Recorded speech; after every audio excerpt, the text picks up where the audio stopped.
Bashimiye cyane kuri uyu munsi mu kanya twari kumwe tuvuga ku bintu bijyanye na shampiyona yaba ari mu Rwanda turimo tuvuga ku buryo ki za APR zihagaze ku mwanya wa kabiri, Rayon Sports ihagaze ku mwanya wa mbere, ariko si cyo cyari cy'ingenzi.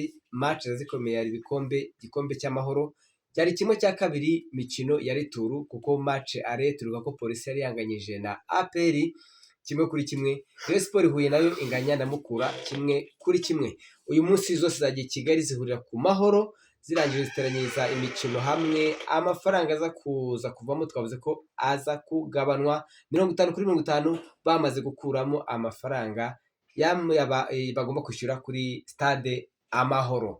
Ku isaa 10 APR yakira polisi, birangira APR itsinze polisi igitego 1-0, aggregate biba 2-1, polisi iba irasezerewe. Hanyuma saa 1:15 Rayon Sports yakira Mukura Victory Sport, aho match naje kurangira ari igitego 1-0 bwa Mukura. Igitego cya Sport cyatsinzwe na Bedi Biramahire. Bivuze iki rero? Bivuze ko imikino yo kwishyura yarangiye, APR FC ibonye itike yo kujya finali na Rayon Sports ibonye itike yo kujya finali. Rero turabashimiye cyane. Izo za update tuzaganira ku munsi rero tubabwira uburyo ikipe risanganyije na Inter Domira muri Champions League 3-3. Ciao ciao, turi kumwe.